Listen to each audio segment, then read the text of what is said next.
Hi everyone, it's me, the Booknester, and I'm here to talk about my Fauxbonichi. So this is my DIY version of a Hobinichi Cousin. And the first picture you're seeing here is of my inside cover that kind of kicks off the new year. And it simply reads, "Don't wait for things to get better, easier, calmer, slower, etc. Life will always be complicated. Learn to be happy right now, otherwise you'll run out of time." That quote is one that I came up with last year, but I think that when you're thinking of planning, it's so important, and I want to keep that in the forefront, that we're always trying to manage and make the most out of our time. Now here's just a quick shot of the different things that I'll be using and that I've planned to use for the next year. I keep it in this nice little box. I can just go grab that when it's time to plan and keep it in front of me. You might notice there's not tons of different colors in there. Most of mine are going to be black and white. And most of what I like to do is going to be black and white with shades of gray, in other words, pencil. And I just find it a more soothing palette for me, and it allows me to focus on what I planned, not just the planning. And that is something that I'm trying differently this year than I've done in the past. So the next couple of shots are simply what the end product that we're going to be working on today, which will be setting up my forward planning annual 12-month plan, as well as my weekly plans. And again, these are all based on the Hobinichi Cousin. And then finally, we're going to wrap up with the monthly plan that I will be also incorporating in this Fauxbonichi. So here we are, as I promised, with my first getting to know my planner system. Again, I'm doing a do-it-yourself, and I'm doing it in two books because I do use two separate planners. The first one is going to be in my Leuchtturm 1917 that I am using. This I'm kind of calling my Booknester. So we're going to see if this is going to work. I was very interested in getting the cousin, the Hobinichi Cousin, and between ordering it and not sure if I'm going to use it, if I can use the layout, I decided, you know what, I can make my own layout to mimic the Hobinichi Cousin, and then come back in 6 months' time and decide if I want to buy the real one. One of the things that's going to be happening is I will be going back to work. I've not been working for a couple months now, and I'll be going back to work in 2017 in March, and I really think this might be useful for me while I'm back at work as a speech-language pathologist in the school system. The other one that I've been using, and I've been using these for 3 years now and absolutely loving them, is my Moleskines. And this is a Moleskine weekly planner. And I have, well, I can show you my old one from 2016. And basically, if you look at it, you can tell I've used this over and over. And this, for a personal planner, if I wasn't working back in the school system, I think would be more than enough for me in general. It's been working for 2 years, but I use this for forward planning, and I use it for weekly planning. But I don't think it's going to be something that I can use once I've returned back to work. And that's why I'm investigating, through doing it myself, a DIY version of the Hobinichi Cousin. And I'm also incorporating some of the bullet journaling ideas within it. So that's my Booknester that I will be working on. But let's get into how I'm setting up my Fauxbonichi, my faux Hobinichi Cousin, and planning on trying to use it. So this is just my setting up. So what I'm going to do is show you what the Hobinichi Cousin looks like. This very first picture is what I would call for forward planning. It's a year in review. It appears that they have about 6 months on double page spread. However, I'll be doing something different, and here you can see it, is where I'm doing 4 on a double page spread. So it'll be a total of 6 pages, but I'll have 12 months beginning with January running all the way through December. The idea being this be my forward planning.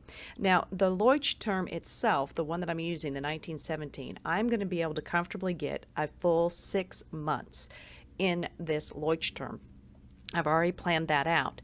And I'll even have some space in the back for lists and collections and brain dumps, which I'm very excited about.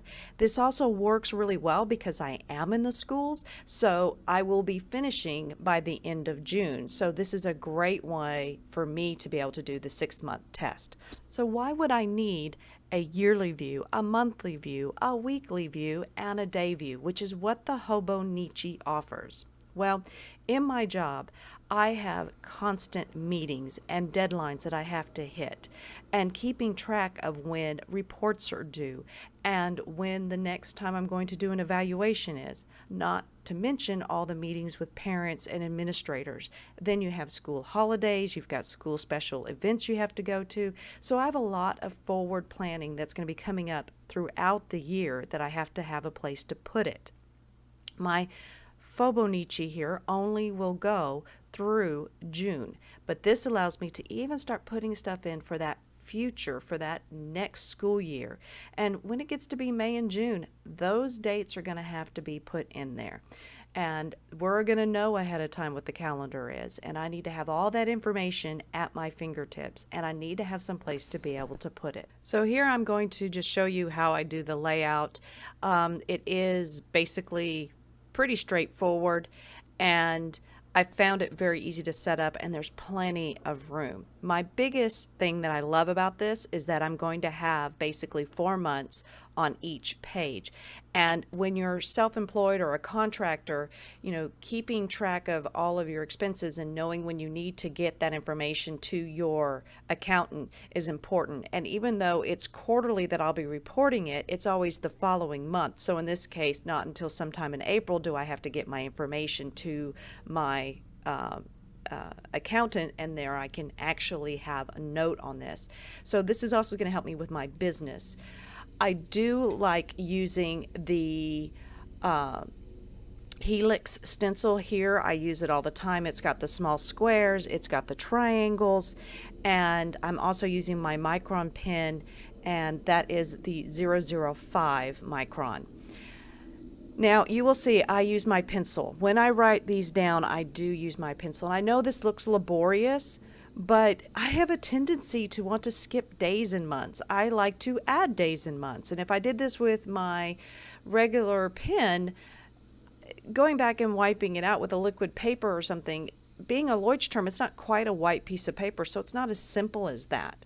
I also want to mention that this is the A5 size Leuchtturm that I'm using. I love this size. If you've watched my Moleskine preparation video that I did, you'll see that that's an A5. All of mine are that size. They fit in my purses. They're easy for me to write on. I also love that this is gridded paper. Now the Hobonichi Cousin has even smaller grids, and I think that's what I'm kind of lusting after for some reason, is even smaller grids. Yeah, like I need to write any tinier. I don't even know if I can read my own writing at this point.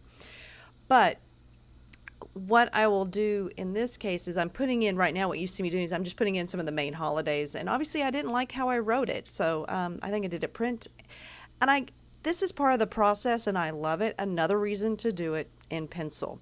I will leave the information about the pencil I'm using because it's really cool too. It's a Graphgear 1000 Pentel, and it's a 0.5 as well. I love this pencil, and I've had it for about 2 months, so I use it for everything. It draws really nice and is easy to erase. So, and it's a mechanical pencil. I've already got the refill leads, and it's hard enough that it doesn't break all the time. So really, yeah, I know you can love a pencil a little too much. So we're getting to the end of my yearly setup, and again, this one is only through the end of 2017, but I look forward to in the fall being able to have it continue through to June of 2018. The flexibility of doing it yourself is really, really appealing to me, but we'll have to see after 6 months, did I use it and was it effective? So now we're on to the monthly spreads, and once again, here's the Hobonichi Cousins version. I really like this because it has the grids within the squares, which will keep my handwriting straight. I can also use little checklists. Overall, really liked the layout of this one. So you might have noticed that my version has me kind of sliding that whole monthly grid over to the left and leaving the right area blank for anything that I might want to add on. And down at the bottom, I've given myself quite a lot of space as well so that I can make sure and write anything that I have going on for that month. Really like this spread that I've done. Again, this is what I kind of like about doing it myself. I can really set it up to what works well for me. So once again, starting out, I'm using my pen, my Micron 005, but I've already put in some pencil etchings for each one as I was planning out what that grid was going to look like. Now the good news is going forward, the subsequent months that I'll be doing, I'll already know what my spread should be, so I won't have to do as much forward planning.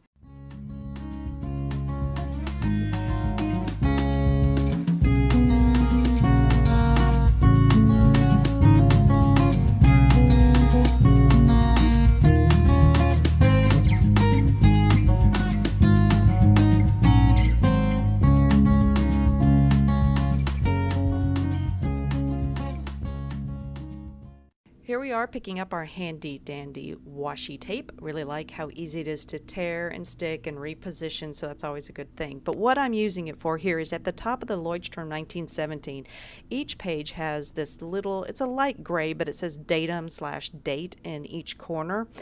And I just really want to be able to cover those up because it's not applicable to how I'm using this particular journal or this notebook.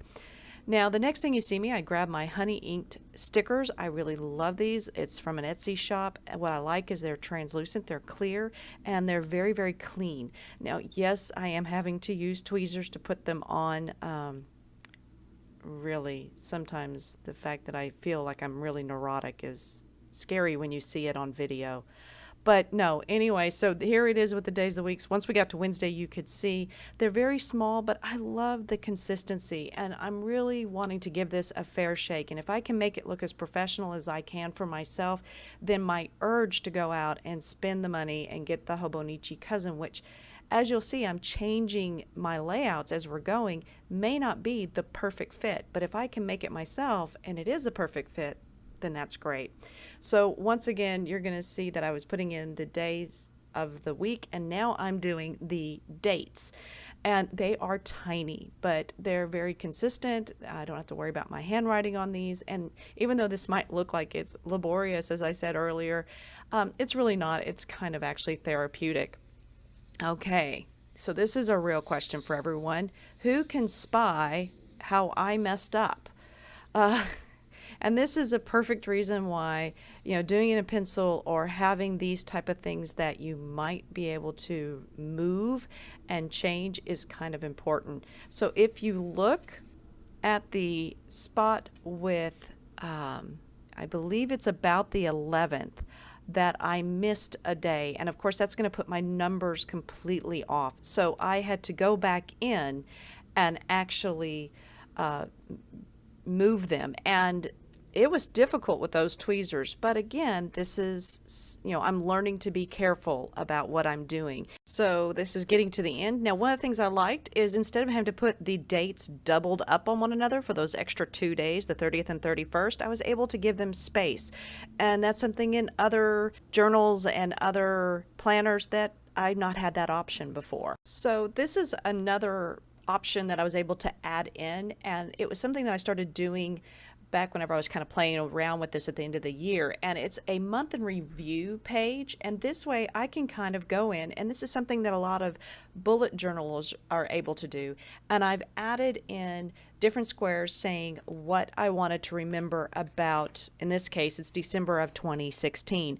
So the different squares you're seeing is just Christmas, so I'm going to put memories about Christmas in there. The one I'm working on right now is we went to the Mountain Hill Inn in Vermont. It was fantastic, and I'm going to put memories about that.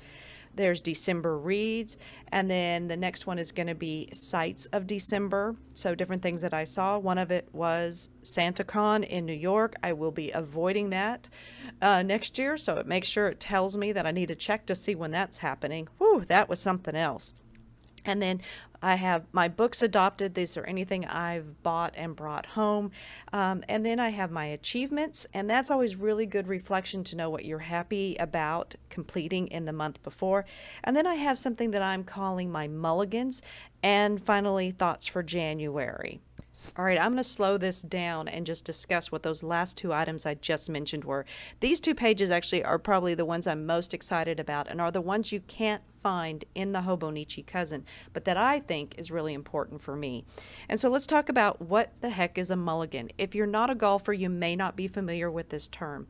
In golf, if you hit a really bad shot and it slices and goes off into the woods or the grass or water, if you're playing a friendly game, you can call for a do-over, and that's called your mulligan, and you get to retake the shot. So I think of my mulligans as anything that I had thought I would do in the month, and I just didn't achieve it, whether it's a goal, whether it was an event, an activity, whatever, that I need to recognize I didn't get it done, because if you recognize that, then I can do something about it. Now, something about it might be trying it again, or it might be modifying it so I can succeed, or just getting rid of it because it's adding too much stress. My thoughts for January are a little bit different, and these are things I might want to add into the month.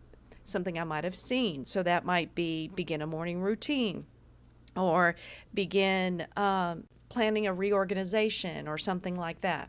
Now, the section that I'm showing here is the January index. And again, in the Hobonichi Cousin, there is at the beginning of, I think it's the month, or I think at the beginning of each month of your dailies, there's a blank piece of, well, it's not blank, it has just lines in it that you can put any thoughts for January, maybe goals that you want. Well, I'm already doing that in my month in review. Instead, I'm going to take from the bullet journals world and use an index. And so this is for January. The idea being that as I go through my dailies, which I'm not going to discuss or show today, I'm going to be coming up with new ideas, or there might be a plan that I'm figuring out, or maybe it is my reorganization between January and February and it's a plan. Well, I'm going to want to refer back to that. So I'm going to use my index, but my index is going to reference the day that that is written on. When it all is said and done, my January index might have 5, 10, 15, 30, 35 ideas, but I can write them down here in the index and be able to easily find that information. Again, this is a nod to the bullet journal. So I know I spent a lot of time on these two pages, and it's because these are probably the two that I'm really most excited about being able to incorporate that bullet journal into what I'm doing going forward in my Hobonichi or Fauxbonichi Cousin. So here we go again. Now this is the Hobonichi Cousins version of their weekly view, and this is the one that we're going to be working towards that I came up with. Now I have to admit, I'm not 100% sure how I'm going to use this weekly view, and it is the one that I'm most concerned with the Hobonichi of it being a waste. But I'm going to go ahead, like I said, for 6 months and really give it a try. And the biggest thing with the weekly view is that I'm used to horizontal, this is vertical, and it has the hours of the day. Now, I was able to put in the hours of the day that I want to focus on, and since I am going to be working in schools, and a typical work day, I have from 7 in the morning until 6 at night, and then I have 3 little squares at the bottom that just are going to be for the evening.